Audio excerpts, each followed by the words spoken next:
आदाब नाजरीन, मशरिक न्यूज़ के खुसूसी प्रोग्राम ख़ास मुलाकात में आपका खैर मकदम हमारे है। साथ हैं विष्णु अग्रवाल जी, जो एक बहुत बड़े और बहुत मशहूर व्यवसायी हैं, साथ ही वो एक समाज सेवक भी हैं। तो आइए मुलाकात करते हैं विष्णु अग्रवाल जी से। विष्णु अग्रवाल जी, आपका हमारे स्टूडियो में स्वागत है। तो आपसे हमारा ये सवाल है सबसे पहले कि आप एक कारोबारी हैं, लेकिन साथ में आप ये भी देख रहे हैं कि हमारे देश में अभी क्या चल रहा है। एनपीआर और एनसीआर की बातें चल रही हैं और सीएए के नाम पर प्रदर्शन हो रहा है। इस बारे में आपकी क्या राय है? इस विषय पर आप क्या कहना चाहते हैं? कि प्रदर्शन 11 दिसंबर 2019 को जब ये एक्ट के रूप में अपने संसद में पास हुआ था, उसके बाद से सबसे पहला प्रदर्शन असम में देखा हमने। असम के प्रदर्शन के बाद ये कई शहरों में हुआ। मेरा ये मानना है कि प्रदर्शन करना सबका मौलिक अधिकार है और प्रदर्शन के लिए कोई रोक नहीं है।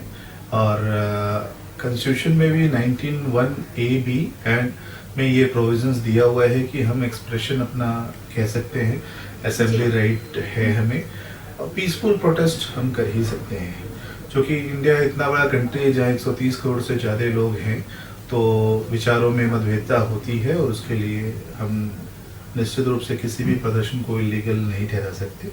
लेकिन अभी जो हो रहा है प्रदर्शन के नाम पे, उसको भी हम जायज़ नहीं कह सकते।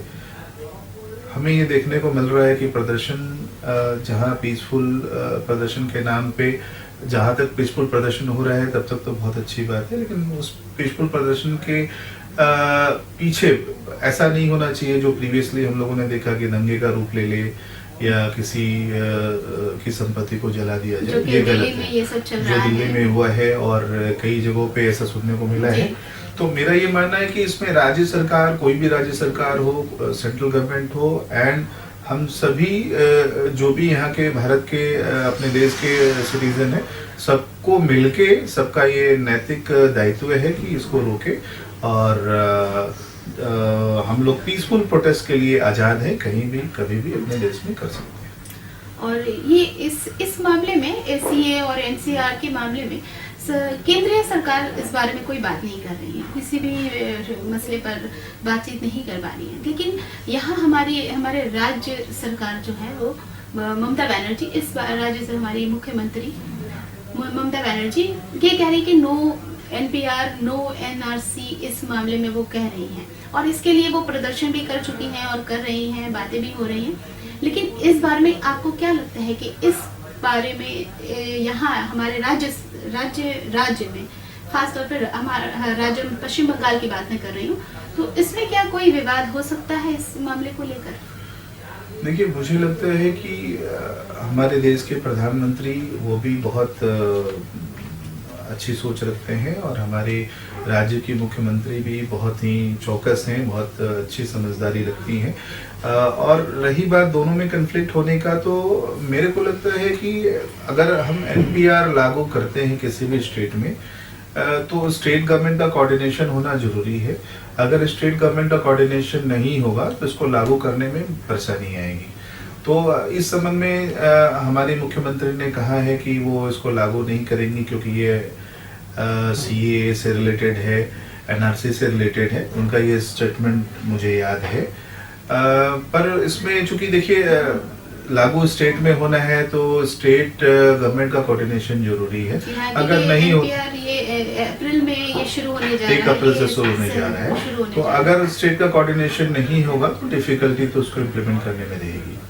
जी, और ये अब अगला सवाल ये है कि अभी देखा जा रहा है, या सभी का कहना है कि हमारी आर्थिक जो हालत है वो बहुत ही खराब चल रही है।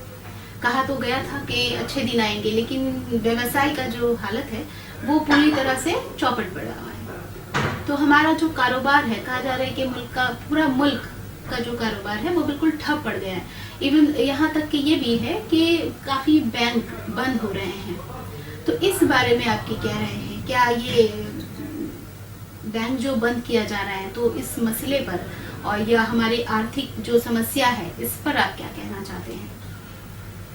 देखिए, मैं एक व्यवसायी हूँ कोलकाता के अलावा हमारी 4-5 ब्रांचेस है। कंप्यूटर का हमारा डिस्ट्रीब्यूशन का बिजनेस है, रिटेल का बिजनेस है। हम लोग इंपोर्ट भी करते हैं, नेबरिंग कंट्रीज में एक्सपोर्ट भी करते हैं। इसके साथ में हमारा रियल एस्टेट का भी बिजनेस है। तो आपका ये कहना बिल्कुल सही है कि इकोनॉमी स्लो डाउन है, जैसा हम लोग ट्रेड में भी फील कर रहे हैं। लेकिन इसके लिए हम किसी एक चीज को या एक नीति को जिम्मेदार नहीं ठहरा सकते। तो आज के दिन में जो स्लो डाउन है, निश्चित रूप से स्लो डाउन है, और इसके लिए हम सिर्फ अपनी सरकार को जिम्मेदार ठहरा दें ये भी सही नहीं है।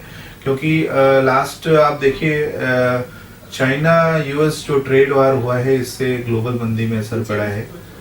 कुछ एक चीजें ऐसी है जो प्रीवियस से चली आ रही है, उसको भी ठीक होने में समय लगता है।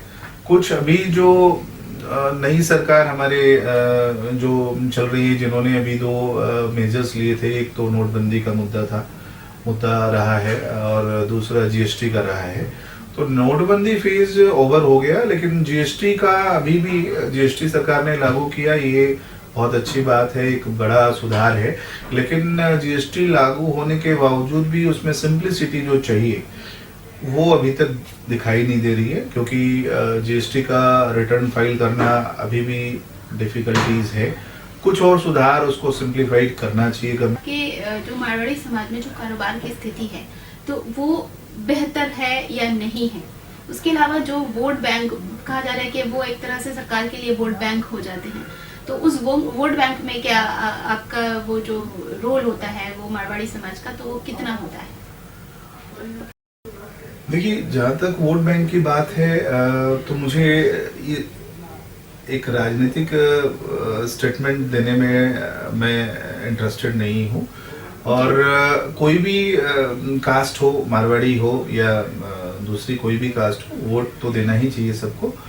मेरे को लगता है कि अपना मारवाड़ियों में एक अच्छी बात ये है कि वो हेल्पिंग होते हैं, लोगों का हेल्प करते हैं, और ना सिर्फ इकोनॉमिक फ्रंट में मारवाड़ियों ने अच्छा कंट्रीब्यूट किया है, बल्कि सोशली उन्होंने बहुत ही अच्छा कंट्रीब्यूट किया है। तो मैं सबसे पहले इसके लिए आपको धन्यवाद देता हूं कि आपने बहुत अच्छा प्रसंग उठाया है। क्योंकि देखिए, आपके इस क्वेश्चन से एक चीज क्या है कि और भी लोग जो जुड़े हैं और जो नहीं जुड़े हैं वो भी जुड़ेंगे, और एक प्रेरणा मिलती है। तो इसके लिए मैं आपको धन्यवाद देता हूँ। आप हमारे स्टूडियो में आए, इसके लिए आपका बहुत बहुत धन्यवाद।